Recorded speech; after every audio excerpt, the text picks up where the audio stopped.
So today I'm going to do a makeup look using many new products. Some of them are brand new to the market and some of them are just new to me.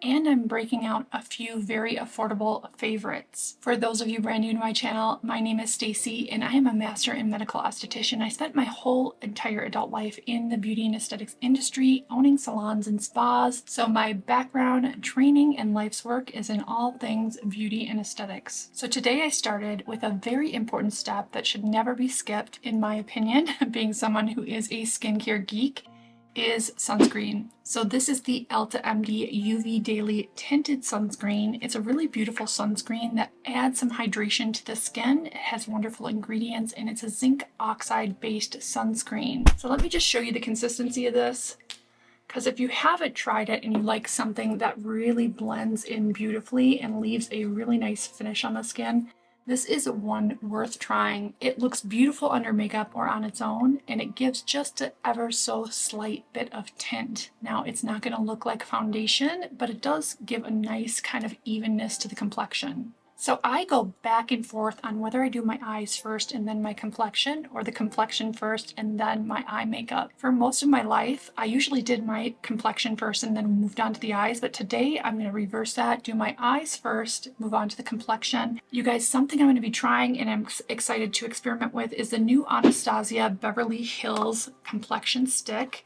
And this is said to give a sheer coverage, but we're going to give it a try, see if it really gives much of any coverage at all. I have found, now that I'm almost 53, that a lighter coverage usually works better, and then to spot treat any areas that maybe need a little bit more coverage. For me, that gives me that beautiful skin-like look without being too heavy. So I am wearing lashes today, you guys. Everything I use I will list in the description box below, so you can certainly check that out if you're interested. You can also visit me and my blog posts at gorgeouslyaging.com. I'm going to start out with this Natasha Denona Mini Nude Palette. If you haven't used an eyeshadow by Natasha Denona, this is a great one to start out with.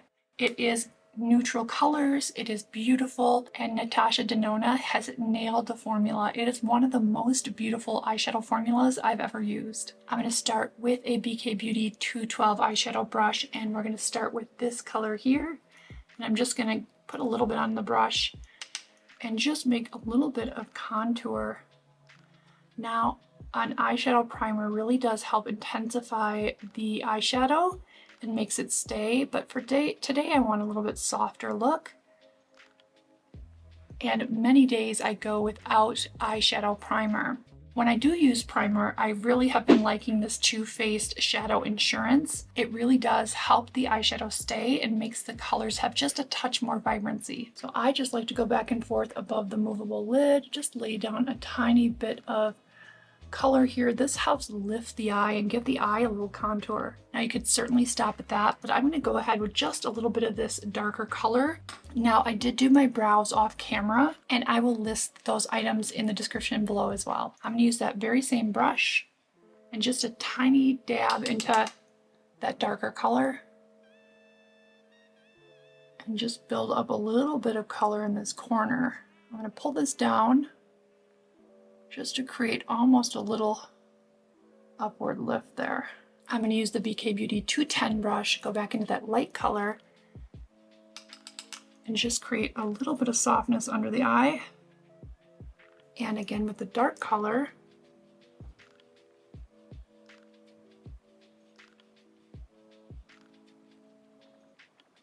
I really think if you're looking to try something new with your makeup, try using shadow instead of eyeliner and see how that softens things up. I still love me some eyeliner, but I have been using, as I've gotten older especially, eyeshadow as eyeliner a lot more. You can certainly layer it up if you want more definition, or even using an angled brush, going into your darker eyeshadow and then misting it with some setting spray will give you more of a defined liner look with eyeshadow. So I'm going to take an angled brush and go into this dark color. It's almost a burgundy. I think it's really pretty. I'm just going to give myself a little bit of a winged liner here. I didn't clean up my upper lash line as well as I thought I did last night when I took my makeup off. I'm always a little careful around my lash line because I have lashes on, so sometimes my upper lash line doesn't get super cleaned. And this one looks like it's a little drooping. I've had these on for like 5 days, so they're about ready to be changed. But a little tip, if you have eyelash clusters that you're doing like DIY eyelash extensions, you can take on a toothpick just a little bit of your glue and just apply it underneath here and then just hold it up. So I'll be right back after I fix my lash. Okay, I'm gonna use that eyeshadow and just create a little bit of a wing on this side. I think shadow as eyeliner is also a little more forgiving in terms of if you make a little mistake, you can buff it out and it just looks nice. If you haven't tried the e.l.f. Lash Extender Mascara, it is super nice. When I am not using lash extensions, I absolutely love this mascara. It's so affordable, and this wand is like perfection. So I'm just gonna hit my bottom lashes just with a little bit of mascara. All right, let's put this new Anastasia Beverly Hills complexion stick to the test here. This is called the Beauty Balm, and mine is in shade 5. So this is how it swatches on the back of my hand. You can apply this directly to the face. You can apply it to your fingers and then put it on your face. You can use a brush. So I'm going to try it a couple different ways here. I'm going to apply it to my skin directly.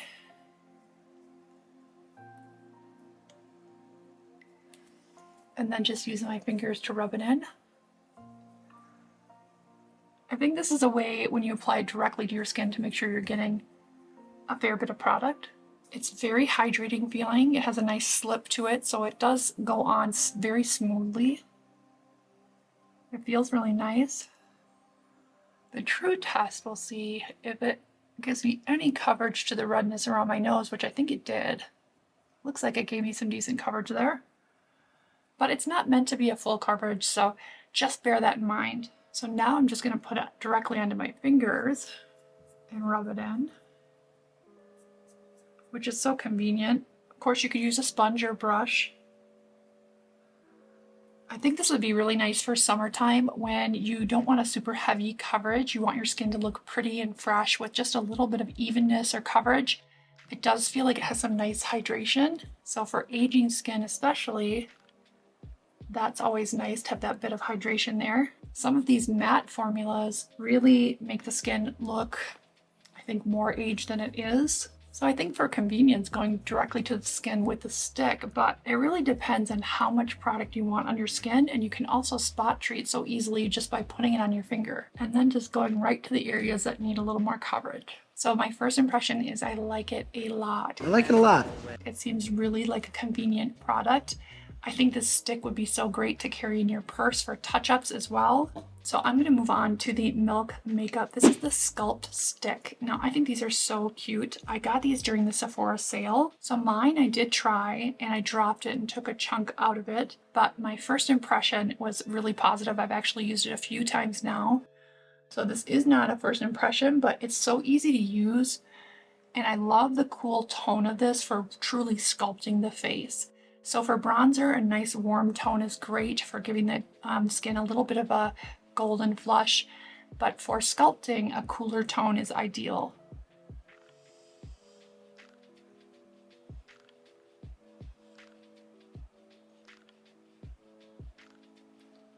I'm just going to get a little bit around my hairline here, and then I'll just do the nose, just a little bit.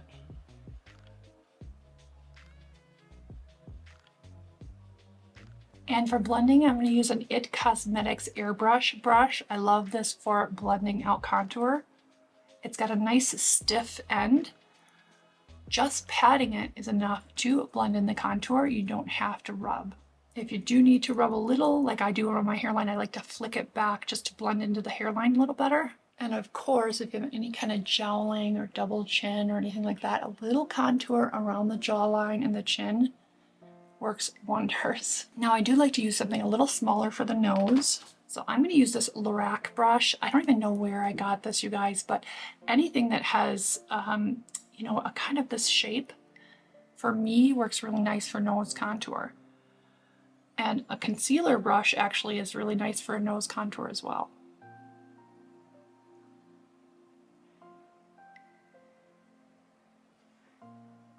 I'm going to use the Lancome. This is the Tint Idole. This is not new to me. I've had this for a long time, but it's a favorite that I'm breaking out because I do love it. This shade is a little light for me, so I'm going to use it sparingly and only for under the eyes, just to give the under eyes a little brightness. Kind of gives them a little bit of kind of more awake look and lifted look. And then sometimes I do a little here, a little bit on my nose, and just a few little dabs here on my forehead. I'm going to use the BK Beauty 109 brush. This brush needs to be clean, but I do love it. One of my absolute worst tasks is cleaning brushes, but it's something that needs to be done. This one is the BK Beauty 110. I like the shape of this for concealer. Of course, you can tap it in with your finger as well, and I often use my finger just to get right here in this corner. So tell me in the comments, what do you like to do? Your complexion first and then move on to doing the eyes toward the end, or do you like to do your eyes first and then move on to complexion? I'm kind of curious. Now I do have the Milk makeup. This is the Lip and Cheek in Enigma. Let me just show you this. So that's the color. So I'm just going to take a little bit of this and dab it on my cheeks. And you can use it on your lips, but I have another product I just picked up that I want to try on my lips today. I actually really love these. I would say the disadvantage is that you don't get a whole lot because they're so tiny, but they are really good products. I like the pigmentation, and they do have some lasting power. I have tried both of these before, and they've stayed on quite well. So I'm going to go back to an old favorite here. This is the Wet n Wild Photo Focus Translucent Setting Powder. I haven't used this one in forever, but it is such a great product. So I'm going to use this for under the eyes, the same brush I used for blending in the concealer under the eyes. And I'm just going to set just a little bit of powder under there just to brighten and also keep it from creasing. And then I'm going to move on to a bigger brush. This one is the BK Beauty 111. I bought these myself, you guys. Most of the stuff I actually buy myself. I want to give a fair review of products. So I do take some PR, mostly skincare. I would say 90% of the stuff I show on my channel is stuff I purchased myself. I always want to feel like my reviews are 100% honest and not influenced because somebody sent me a product. I do want to put just a little bit of balm on my lips. I'm using this Carenel because it's sitting right here at my desk. It's very much like the Laneige lip balm or the Laneige sleeping mask, but I want to just put this on my lips before I do any lipstick because my lips have been dry. Another product that I got recently that I'm really enjoying, I will show you in a different video, but it's the Freck Beauty Cheek Slime. It's really nice, quite pigmented, so a little goes a long way. This bottle would last forever, but I will show you in another video, I promise. So I do want to break out my Hourglass palette. The Hourglass formula I think is so nice, especially on aging skin. And if you can get a palette that has a variety of colors for cheeks, contour, bronzing, and setting, I think that's ideal. Today I'm going to focus on using a little bit of bronzer here and just reinforce this area. And then I'm going to use a combination of these two for blush. I like to go over my cream blush and bronzer with a little bit of powder. It's not always necessary, but if you want it to really last, I enjoy that a lot. I'm going to use this Milani eye pencil here and just go under, since my eyelashes are really growing out. A little tight line helps. You can also use the end of this if you get a little shadow on your lashes. You can just kind of clean it up with that. You guys, I have two new lip products I want to show you, so I'm going to do both. The first one I'm going to show you is the new Westman Atelier lipstick. This is such a unique formula. So let me just show you and kind of explain it. It's probably better that way than me trying to, verbally explain it and not doing very well. The other one is this Anastasia Beverly Hills product. So let me show you them one at a time. So like Westman Atelier's products, the packaging is exquisite, really nice and heavy. It has the magnetic closure, and inside, it's all the little details. Inside here it says Westman Atelier, and this one is in the color Pique, or Pique. Not sure if I'm pronouncing that right. I'm going to go ahead and show you this color. Let me wipe my lip balm off my lips. I like to use a paper towel when I wipe lip balm off my lips because the roughness of the paper towel as opposed to tissue sometimes helps exfoliate or surface exfoliate the lips. Now, I usually like a lip liner, but I'm going to try this straight from the bullet and just see how it performs. I absolutely love this color.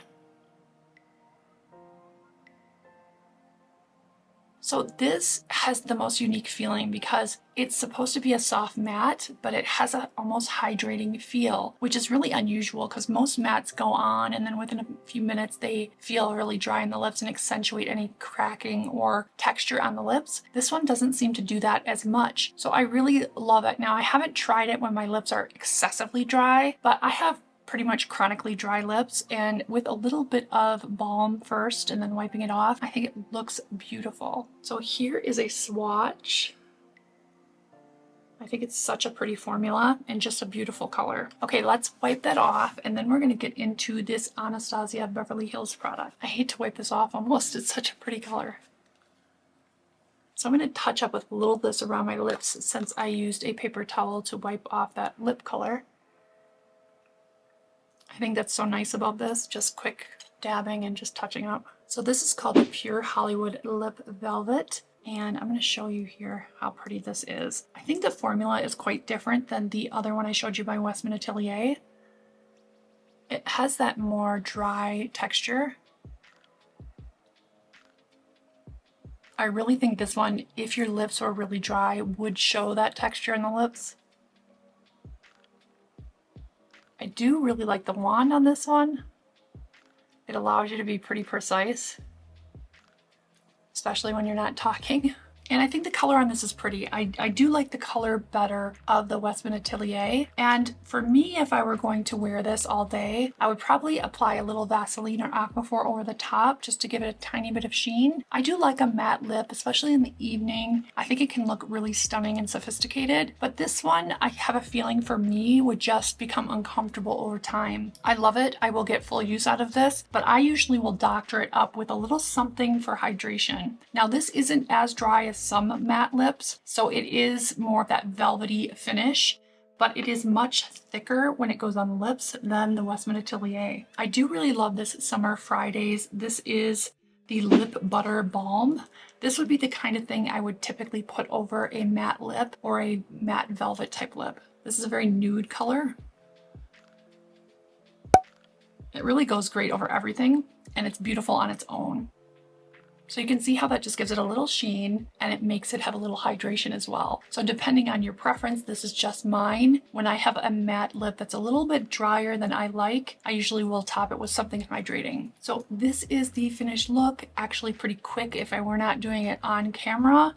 Many of these products I think are great, and as far as this new Anastasia Beverly Hills product, I really like it. I think the convenience is fantastic. It has beautiful hydration and a really pretty finish. Let me know if you've used any of these products. I would love to hear from you what some of your favorites have been.